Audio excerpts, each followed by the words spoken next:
Oh, yeah. Does Yes, that Jeff. does that mean that we can come and meet and have the shiur with him? Yes, you can come tomorrow and have the shir with him, or today if you want to hustle. Well, Same time tomorrow in the yeshiva in person, and you could have the shir with Rabbi Yosef. But if you're coming on the Zoom just to see Rabbi Yosef's face, we got one better for you.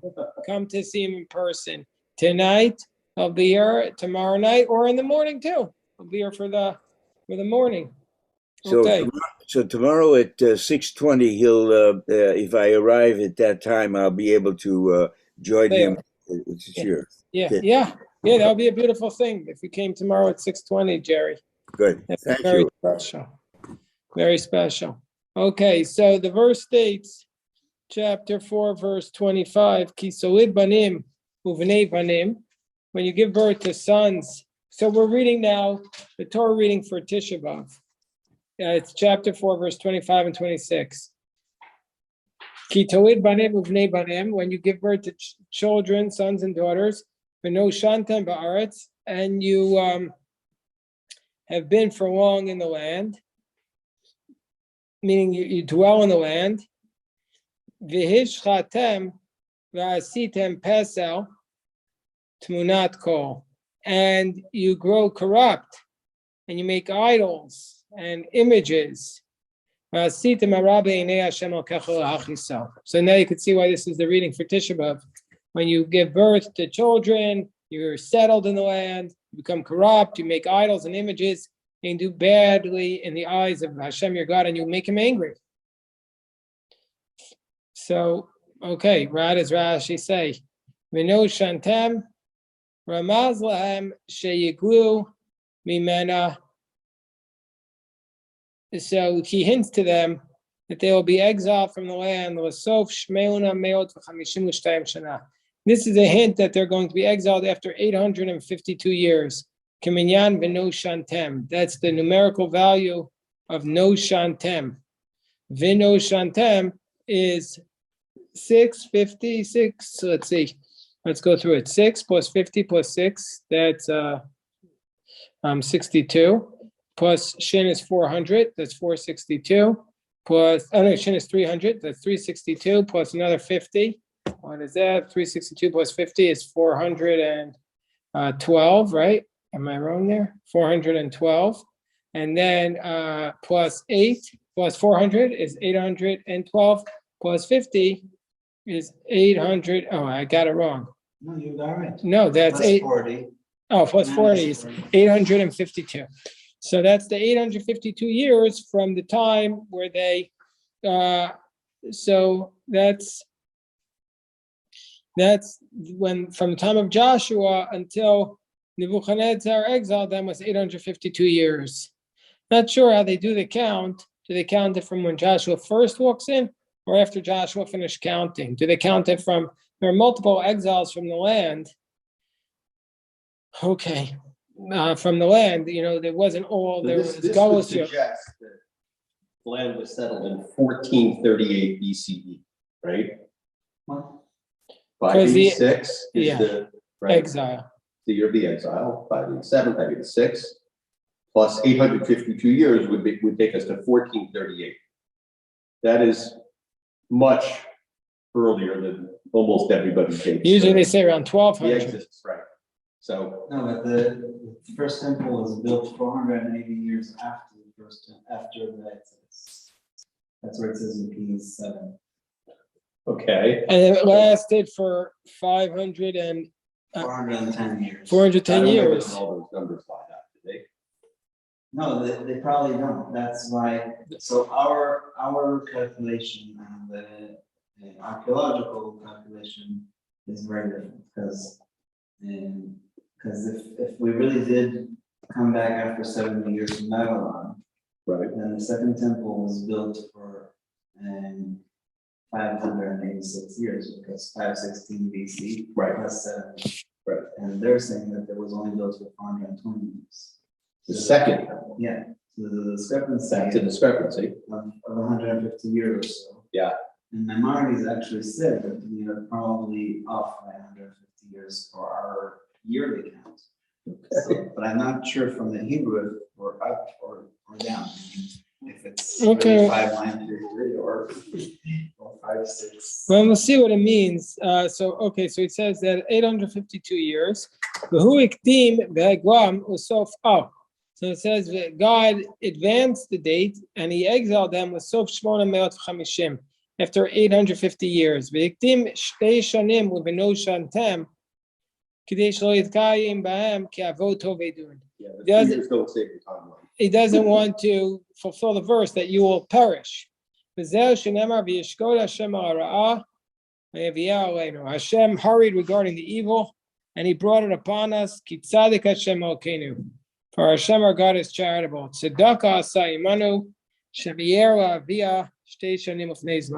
God did a charity for us that he exiled us 2 years early, because if we had waited another 2 years, it would have been a tremendous disaster.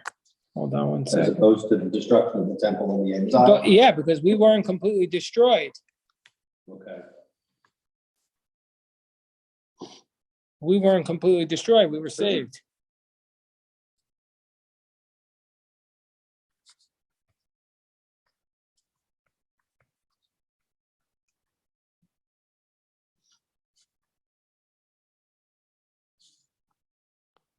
Hold on.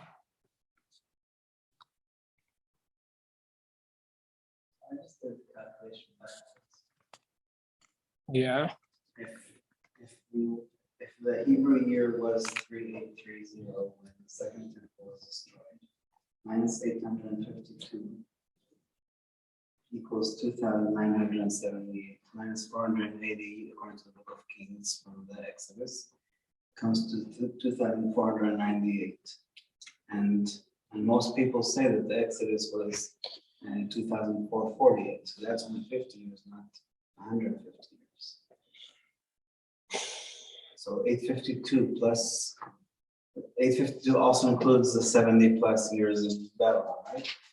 I'm not sure. Unclear. 410 plus 420 equals, well, that's not enough. That's 8 years. Well, let's see. We'll come back to that. So then the verse says, that I call heavens upon you today, heavens and earth, you will be destroyed quickly from the earth.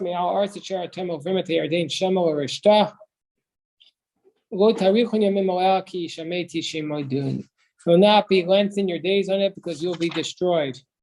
Rashi says, I call upon you today, Hineni Mazminim.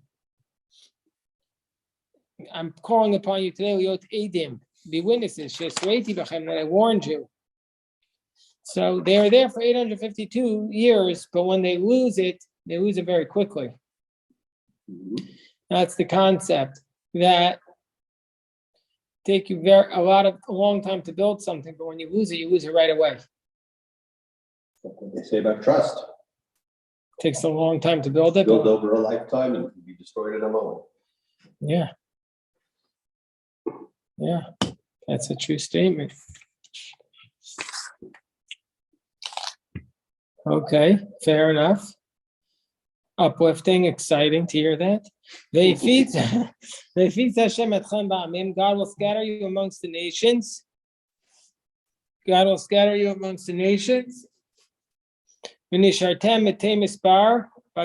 be a few in number amongst the nations. That God will lead you there. So Hashem will scatter you amongst the peoples who have few numbers among the nations where Hashem will lead you. What is the Rashi saying? Nothing. And you're going to worship false gods.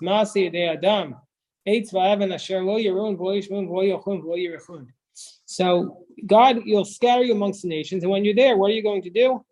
You're going to start worshiping false gods. So already you were worshiping false gods, and that's why you got exiled. So why is it saying again? So Rashi says, "Kitargumo misha atem ovdim lovdeim atem ovdim lahem kiyu atem ovdim lahem." Since you're worshiping them, it's as though you're worshiping their gods. Is it worshiping or serving? Since you're serving them, it's as though you are serving their gods. I guess there would be no difference in the ancient world between serving a kingdom and serving the kingdom's gods. That's maybe a modern distinction, separation of church and state. But there couldn't be such a distinction in the ancient world.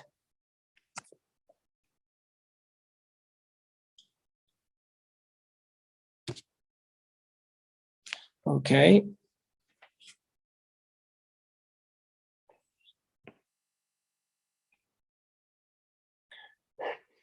Verse tells us,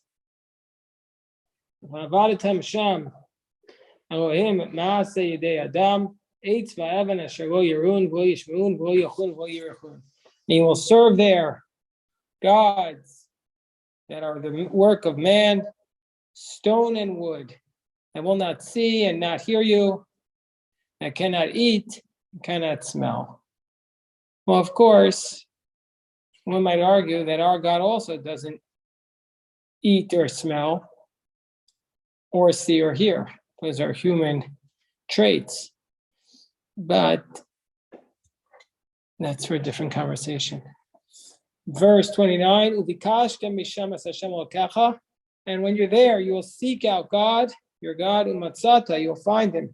Ki tijashenu b'chol vavcha v'chol nafshecha, because you seek him out with all your heart and with all your soul. But tsar lecha umitzalucha, you will be in distress, and he will find you. All these things will find you. At the end of days, you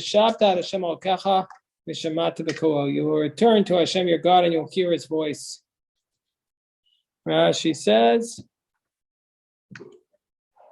nothing on that verse. But we did that plus. Verse 31. Your God is a merciful God. He will not loosen his hold on you. He will not destroy you. He will not forget the covenant of your fathers, which he swore to you, which he swore to them.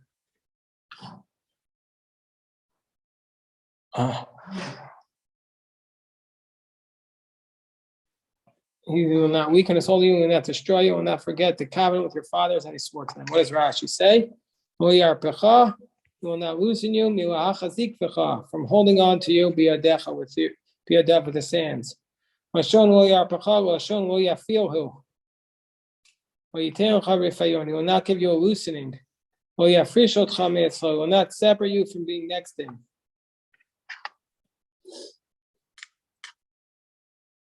Okay. Next pasuk. Ki sha'alna yamim rishonim asher hayu lefanecha. Then and now you should ask now about the earlier days that were before you. Min hayom asher bara Elokim adam ha'aretz, from the day that God created man on the earth. U'miktzei hashamayim v'katzei hashamayim, from one edge of the heaven until the other edge. Aniyek hadavar gadol hazeh u'nishma kamohu. Oh, hello, and we have Kelly who is joining us. Kelly came in from Fredericton. Hey, Gilad, come here. Perfect. Of course, I remember your father. I always remember him as one of the nicest people. Really? Yeah, very special man. I agree. Yeah, very special. And Kelly is visiting us from Fredericktown, New Brunswick, but really from Villard, New Brunswick. Welcome to our yeshiva, Kelly. Okay, so we're reading the Torah reading for Tisha B'Av. We're doing the Torah reading for Tisha B'Av. So we're in chapter 4 of Vaetchanan, Pasuk Lamabet. Chapter 4, Pasuk Lamabet. What page is it? 972. 972. Okay, so it says. So he said, if you don't believe me, go ask the earlier days. On the day God created the earth, Pasuk Lamabet. On the day that God created the earth, from one end of the heaven until the other, has there been anything as great as this, or has anything like this been heard? What does that mean? What does that mean? So Rashi tells us, ask about the earlier days. Ask all the creatures are found from one end of the heavens to the other. Meaning, ask everybody. That's a simple explanation. The Midrash means Adam. Ask about the height of Adam, from the earth to the heavens. That's the same measure from which is one end to the other. I don't know what the significance of that is. That's against Chachmei. Well, he says this is based upon Chagiga 12a, but the footnote here explains the height of Adam might be understood as a reference to his intellect. This Agadah can be viewed as saying that God gave Adam the capacity to comprehend all that is beneath the heavens. Okay, and that's Agadah. Haniyaka davar gadol hazeh. Has there ever been anything like this great? Mag davar gadol. Hashamaim. Have people heard?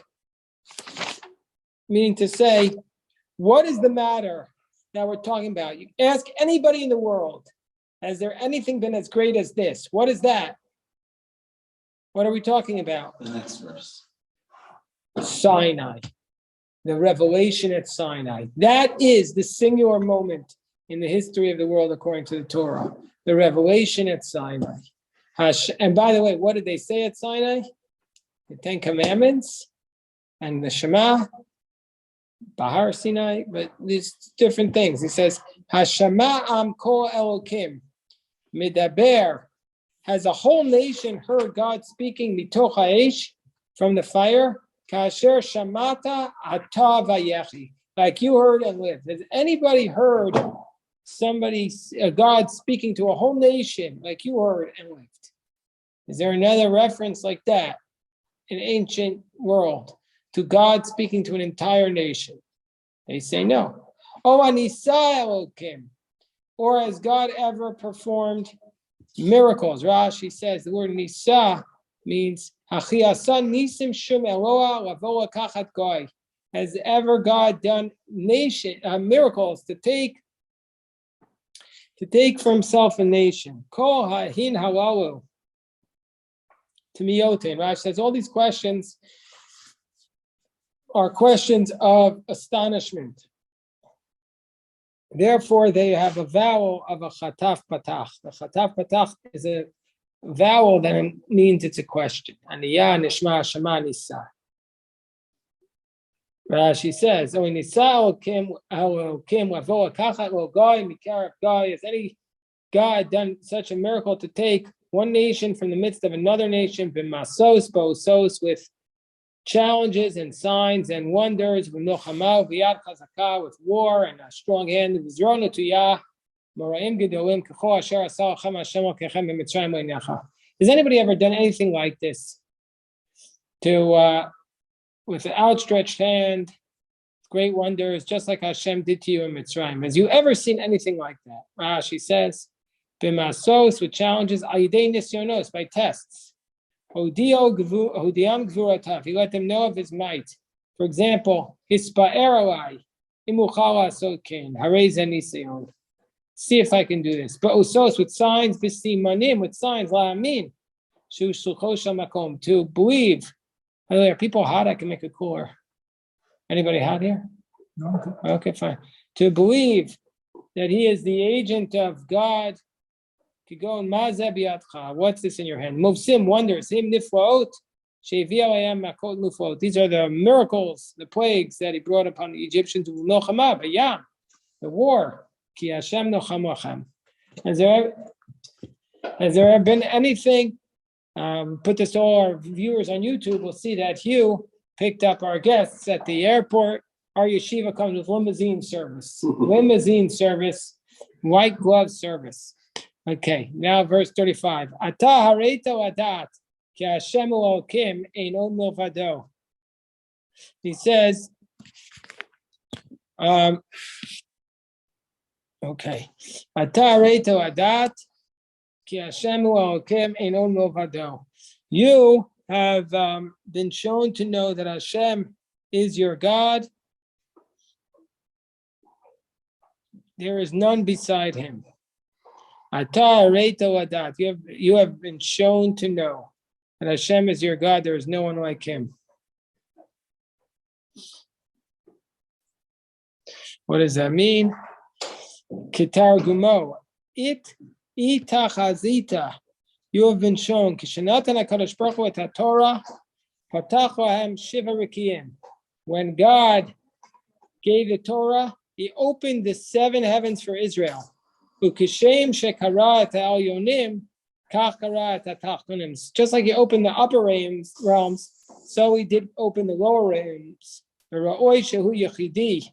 And he saw he's unique. Therefore, it says, you've been shown.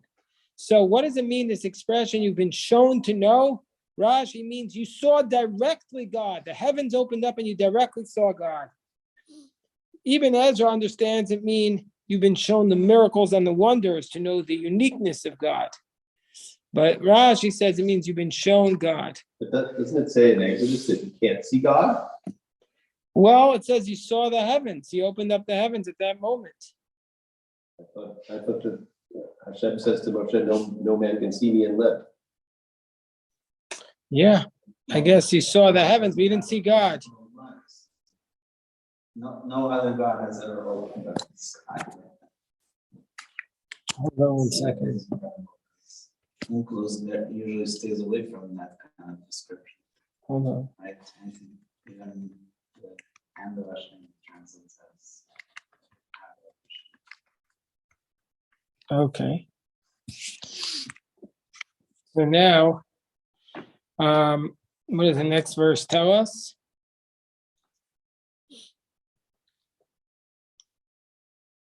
Hold on. But verse 36. Min hashamayim yishmi'achat kolo v'yasreka v'al aretz haracha et isho agdola u'dvarav shamata mitoch ha'esh. From the heaven, he caused you to hear his voice in order to rebuke you, to teach you. And on the land, he showed you his great fire, and you heard his words from the fire. Rashi says nothing here. V'tachas ki ahav et avotecha v'yivchar bezaro acharav, and because he loved your fathers and he chose his seed after him, v'yotziacha b'fanav b'kocho hagadol mitzrayim, and he led you out from him with his great strength from Egypt. Rashi says, "Ka'adam manhig b'no lefanav," like a v'tachas ki ahav. Well, it's interesting. They have Rashi here on 37, but this is verse 37. Tachas ki ahav v'kol zeh tachas asher av, because he loved you and he took you out. Ka'adam manhig b'no lefanav, like a person who leads his son ahead of him. As it states, "Vayisam malach ha'okim alech v'yorech me'achareim." The angel of God who had been going in from the children of Israel moved and went behind them. Devar acher v'yotziacha b'fanav b'fnei avotav, as it states, neged avotam asaf fela al titma shel iskiram b'lashon yachid sherei ketavam b'lashon yachid. So he put his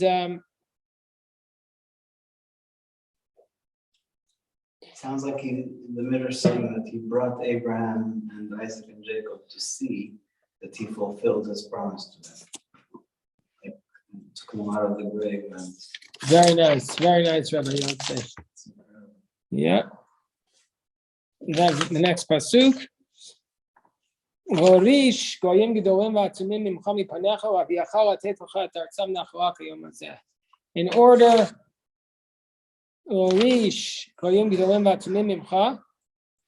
to inherit great nations, mighty nations, and to push them out from before you, to bring you to their land as an inheritance until this day.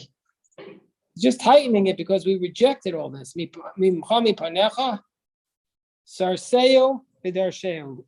Shorten the verse and interpret it. To drive away from before you nations that are greater and mightier than you, like you see them today. Then we'll just finish this paragraph. And you'll know today, and you'll return to your heart, because Hashem, He is the mighty God in the heavens and the earth. There's no one other than Him.